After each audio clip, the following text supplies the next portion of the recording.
Hello my dear friends, Anoop study zone में आपका स्वागत है। आज हम लोग देखेंगे सामान्य ज्ञान यानी कि जनरल साइंस का प्रैक्टिस सेट। इस सीरीज में हम लोग जीव विज्ञान, आपका रसायन विज्ञान, भौतिक विज्ञान तीनों को प्रश्न को मिलाकर देख रहे हैं।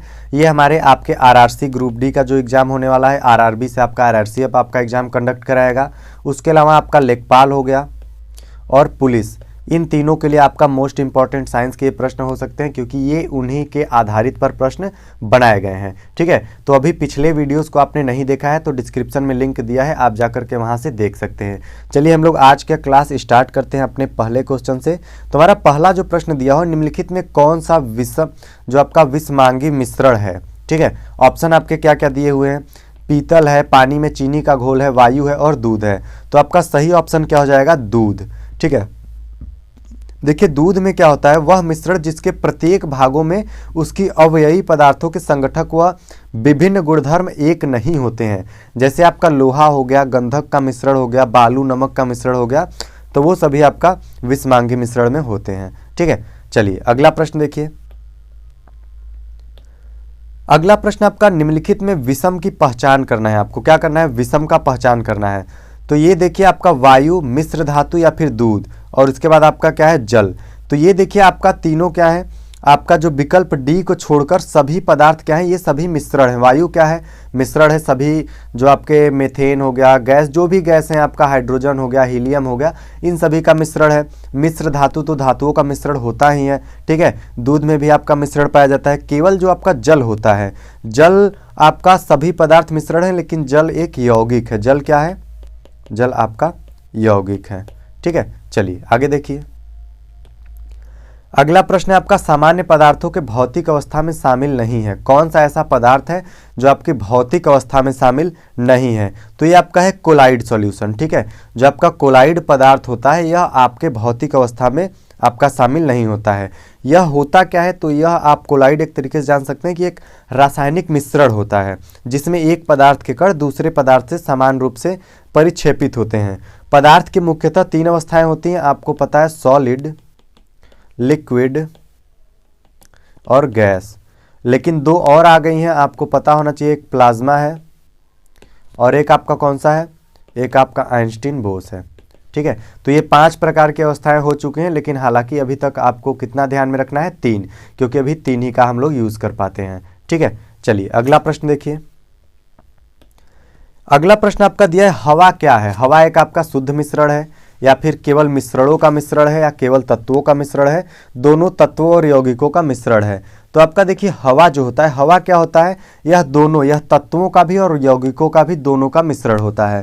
ठीक है, अगर हमारे वायुमंडल की बात करें तो वायुमंडल में सबसे ज़्यादा क्या पाया जाता है, सबसे ज़्यादा आपका नाइट्रोजन पाया जाता है। कितने परसेंट, 78.084 समथिंग परसेंट ये पाया जाता है। ठीक है, इसके बाद आपका क्या पाया जाता है, इसके बाद सबसे ज़्यादा आपका ऑक्सीजन पाया जाता है। ऑक्सीजन कितना होता है, ऑक्सीजन आपका होता है 20.948, इसको आप लोग अप्रॉक्सीमेटली 21 मान के चलते हैं। ठीक है, इसके बाद आपका कौन सा होता है, ऑर्गन होता है। तो ऑर्गन आपका कितना होता है, ऑर्गन आपका लगभग 0.934% होता है। ठीक है, बाकी ऐसे नियॉन कितना होता है, नियॉन भी बहुत कम होता है। आपका मेथेन कितना होता है, 0.002, तो वो बहुत कम होते हैं। लेकिन सबसे ज़्यादा आपका क्या होता है, 78% आपका नाइट्रोजन होता है, अप्रॉक्सीमेटली 21% आपका नाइट्रोजन होता, सॉरी ऑक्सीजन होता है। ठीक है, चलिए अगला प्रश्न देखिए।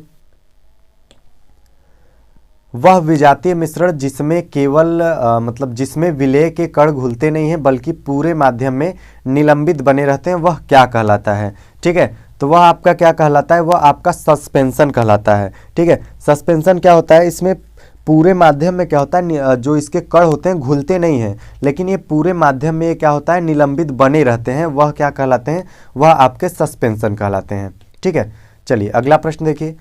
अगला प्रश्न है आपका, विज्ञान में कौन सा नियम मिश्रण के गुणों का पालन नहीं करता है। ठीक है, तो कौन सा नहीं करता है, इसकी संरचना तय होती है। ठीक है, यह आपके नियम मिश्रण के गुणों का पालन नहीं करता है। देखिए, जो रसायन विज्ञान में वह पदार्थ जो 2 या 2 से अधिक तत्वों या फिर किसी यौगिकों या फिर किसी पदार्थों के अनुपात में मिलाने से प्राप्त होता है, वह मिश्रण कहलाता है।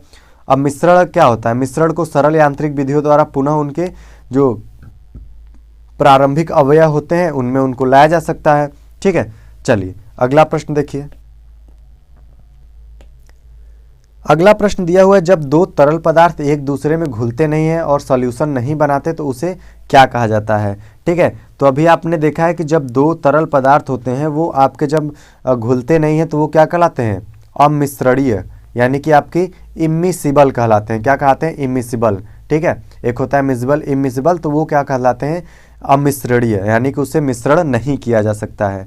ठीक है, चलिए अगला प्रश्न देखिए। अगला प्रश्न है, शक्कर के घोल में शक्कर क्या है। आपका विलायक है, घुला हुआ पदार्थ है, कोलाइड है, या फिर आपका सस्पेंशन है। तो देखिए जो शक्कर के घोल में शक्कर क्या होता है, घुला हुआ पदार्थ होता है। ठीक है, वो कैसे, देखिए इसमें साधारणतः जो अवयव होते हैं जो मात्रा में अधिक होते हैं उनको विलायक कहा जाता है। अगर मात्रा में अधिक चीनी होता तो चीनी आपका विलायक होता, लेकिन यहाँ मात्रा में अधिक क्या है, यहाँ मात्रा में अधिक पानी हो सकता है या किसी भी प्रकार का जिसका भी घोल बनाया हुआ है। ठीक है, इसके बाद क्या होता है, उन्हें जो जल एक अच्छा विलायक होता है क्योंकि इसमें विभिन्न प्रकार के पदार्थ क्या होते हैं, अच्छी तरीके से घुल जाते हैं। इसी कारण जल को क्या कहा जाता है, सार्वत्रिक विलायक कहा जाता है। और शक्कर के घोल में शक्कर एक घुला हुआ पदार्थ है क्योंकि इसकी मात्रा जो होती है पानी की मात्रा से कम होती है। ठीक है, चलिए अगला प्रश्न देखिए। अगला प्रश्न दिया है, इसमें से एक यौगिक नहीं है। आपको बताना है इसमें से कौन ऐसा है जो कि यौगिक नहीं है। तो देखिए जो लेड होता है, ठीक है, लेड एक यौगिक नहीं है। अब देखिए जो दो या दो से अधिक तत्व जब एक निश्चित अनुपात में रासायनिक बंध द्वारा जुड़कर जो पदार्थ बनाते हैं उसे रासायनिक यौगिक कहते हैं। जैसे आपका चाक हो गया, हाइड्रोजन सल्फाइड हो गया, सल्फर डाइऑक्साइड हो गया। ठीक है, लेड आपका क्या है, लेड आपका एक धातु है, यह एक यौगिक नहीं है। ठीक है, चलिए अगला प्रश्न देखिए। अगला प्रश्न दिया हुआ है, रेत और चीनी का मिश्रण आपका किसका एक अच्छा उदाहरण है। रेत और चीनी, ठीक है, चलिए तो रेत और चीनी जो आपका होता है किसका एक अच्छा उदाहरण होता है, ये आपका एक विजातीय मिश्रण का उदाहरण होता है। किसका होता है, विजातीय मिश्रण का एक बड़ा उदाहरण होता है। ठीक है, चलिए आगे देखिए। आगे अभी हम लोगों ने रसायन विज्ञान से प्रश्न देखा है, अब हम लोग कुछ जीव विज्ञान से भी प्रश्न देख लेते हैं। तो सबसे पहले हम देखेंगे जो जंतु विज्ञान है वह किसका अध्ययन करता है। ठीक है, जंतु विज्ञान किसका अध्ययन करता है, तो जंतु विज्ञान जाहिर सी बात है किसका अध्ययन करेगा, जानवरों का करेगा। ठीक है, क्योंकि जंतु से जानवर होता ही है, ये तो ऊर्जा फल या विषाणुओं का करेगा नहीं। ठीक है, इसके बाद आपका अगला प्रश्न देखिए। विज्ञान की एक शाखा जो जीवन या पृथ्वी पर मौजूद जीवन की संभावनाओं से संबंधित होता है उसको क्या कहा जाता है। ठीक है, तो इसको आपका कहा जाता है एक्सोबायोलॉजी कहा जाता है। क्या कहा जाता है, एक्सोबायोलॉजी। अगर आप इंग्लिश में लिखना चाहें तो लिख लीजिए एक्सोबायोलॉजी। ठीक है, ये क्या कहा जाता है, एक्सोबायोलॉजी। यह आपका एक ऐसा शाखा होता है जो जीवन पर पृथ्वी पर मौजूद जीवन की संभावनाओं से संबंधित होता है। ठीक है, चलिए अगला प्रश्न देखिए। अगला प्रश्न है आपका, किन तत्वों और मानव जैसी प्रजातियों जैसे कि बंदर, वानर और वनमानुष आदि के व्यवहार का अध्ययन है। तो ये आपका क्या होता है, जो आपका प्राइमेटोलॉजी होता है। ठीक है, प्राइमेटोलॉजी, इसके अंतर्गत मानव जैसी प्रजातियों के व्यवहार का अध्ययन किया जाता है। जैसे लोग आपका वनस्पति विज्ञान की वह एक शाखा है। ठीक है, या ऐसे ही कई प्रकार, जैसे एंथ्रोपोलॉजी, यह क्या है, यह भी विज्ञान की एक शाखा है जो मनुष्य के रीति रिवाज, आपने पिछले देखा था रीति रिवाज, उनके इतिहास या उनके जो भी कार्य रहते पीछे उससे संबंधित उसका अध्ययन करना आपका कहलाता है। ठीक है, चलिए अगला प्रश्न देखिए। अगला प्रश्न है, निम्नलिखित में कौन सा मकड़ियों का अध्ययन करता है। मकड़ियों का अध्ययन करने वाले को क्या कहा जाता है, वो आपको कहा जाता है अर्कनोलॉजी। क्या कहा जाता है, अर्कनोलॉजी कहा जाता है। इसके बाद आपका देखिए एंथ्रोपोलॉजी। एंथ्रोपोलॉजी क्या होता है, मानव की संस्कृति या फिर उनकी सभ्यता जो होती है उसका आपका क्या करते हैं, अध्ययन करते हैं। तो इसमें आप जान लीजिए मानव की संस्कृति। ठीक है, इसके बाद आपका क्या दिया हुआ है, एपियोलॉजी। ठीक है, एपिकोलॉजी में क्या है, मधुमक्खियों का अध्ययन किया जाता है। इसमें किसका क्या जाता है, इसमें मधुमक्खियों का अध्ययन किया जाता है। ठीक है, मधुमक्खियों का अध्ययन। इसके बाद आपका दिया हुआ है साइनोलॉजी। तो साइनोलॉजी देखिए कुत्तों का, ये इंपॉर्टेंट प्रश्न है, अभी हाल में ही पूछा हुआ था, ये कुत्तों का अध्ययन। ठीक है, चलिए अगला प्रश्न देखिए। अगला प्रश्न आपका है जो सौरोलॉजी है वह किसका अध्ययन करता है। तो सौरोलॉजी जो होता है ये आपका किसका अध्ययन करता है, यह आपका छिपकली का अध्ययन करता है। ठीक है, छिपकली का जो अध्ययन कहलाता है क्या कहलाता है, आपका सौरोलॉजी कहलाता है। इसके बाद आप और भी देख सकते हैं, जैसे आपने पीछे देखा था किस प्रकार से अर्कनोलॉजी, साइनोलॉजी, ये सभी आप किसका किसका अध्ययन करते हैं। ठीक है, चलिए आगे देखिए। कौन निम्नलिखित जो लिखित दस्तावेज हैं जो एक मानव विज्ञानी संस्कृति का चित्रण दर्शाते हैं और अनुसंधान से तैयार करता है। ठीक है, तो ये आपका क्या हो जाएगा, एथनोग्राफी। ठीक है, एथनोग्राफी क्या होता है, लोगों और संस्कृतियों का एक व्यवस्थित अध्ययन है। यह आपका सांस्कृतिक जो भी घटनाएं हुई थी पहले उनका पता लगाने के लिए, उनका डिजाइन कैसे किया गया, ये सभी चीज़ों का पता लगाने के लिए किया जाता है। यहाँ शोधकर्ता अध्ययन के विषय को देखने के लिए समाज को देखता है। ठीक है, चलिए अगला प्रश्न देखिए। अगला प्रश्न है आपका पक्षियों के अध्ययन को क्या कहा जाता है। तो जो पक्षियों का अध्ययन होता है उसे क्या कहा जाता है, उसे आपका आर्निथोलॉजी कहा जाता है। क्या कहा जाता है, आर्निथोलॉजी कहा जाता है। इसके बाद आपका दिया है, देखिए ऑप्शन ए जो दिया है एटमोलॉजी। एटमोलॉजी क्या होता है, कीट पतंगों का अध्ययन होता है। इसमें जो छोटे छोटे कीट और पतंग होते हैं, कीट पतंगों का अध्ययन।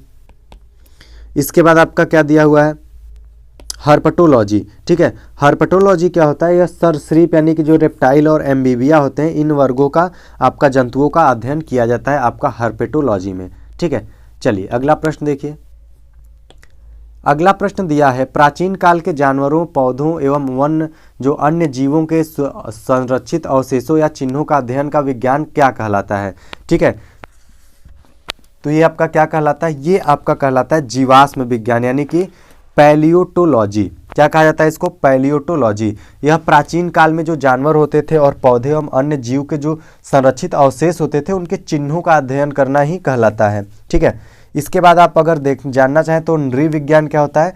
नृविज्ञान आपका मानव शास्त्र या मानव विज्ञान का अध्ययन कहलाता है। जो आप मानव विज्ञान का अध्ययन करते हैं,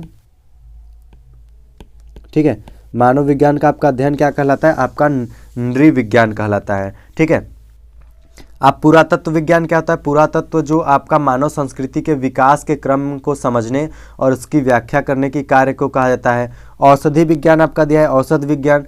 तो औषधि विज्ञान क्या होता है, जड़ी बूटियों का अध्ययन किया जाता है। यहाँ पे औषधि से ही आप समझ गए कि जड़ी बूटियों की बात हुई, तो इसका जड़ी बूटियों का जो अध्ययन कहलाता है वो आपका औषध विज्ञान कहलाता है। ठीक है, चलिए अगला प्रश्न देखिए। अगला प्रश्न दिया है आपका पैलियोंटोलॉजी किसके अध्ययन से संबंधित है। ठीक है, तो जो आपका पैलियोंटोलॉजी होता है ये आपका जीवाश्मों से संबंधित अध्ययन को कहा जाता है। ठीक है, चलिए अगला प्रश्न देखिए। अगला प्रश्न दिया है पादप विज्ञान यानी जो पाइथोलॉजी होता है वह किसका अध्ययन किया जाता है। ठीक है, तो इसमें आपका पौधों का अध्ययन किया जाता है। किसका अध्ययन किया जाता है, पौधों का अध्ययन किया जाता है। कि जो वनस्पति विज्ञान ग्रीक शब्द से लिया गया है जिसका अर्थ क्या होता है, जिसका अर्थ आपका चारगाह घास या चारा होता है। जो आपका ये पादप या पाइथोलॉजी लिया गया है ये एक आपका ग्रीक शब्द है जिसका अर्थ होता है चारागाह। ठीक है, इसका अर्थ क्या होता है, चारागाह होता है। ठीक है, चलिए तो आज के लिए बस इतना ही। अगर आपको वीडियो अच्छा लगा तो लाइक करें, कमेंट करें, शेयर करें। अभी तक आप लोगों ने चैनल को सब्सक्राइब नहीं किया है तो चैनल को सब्सक्राइब करना ना भूलें। हम इसी प्रकार से आपका लेखपाल का भी प्रैक्टिस सेट चल रहा है, लेखपाल का एग्जाम भी आपका होने वाला है, पाठ्यक्रम आ चुका है तो वो आप वहाँ से देख सकते हैं। ठीक है, उसका भी आपका प्रैक्टिस सेट डेली कंटिन्यू है। चलिए तो आज के लिए बस इतना ही, मिलते हैं आपसे अगले वीडियो में, तब तक के लिए धन्यवाद।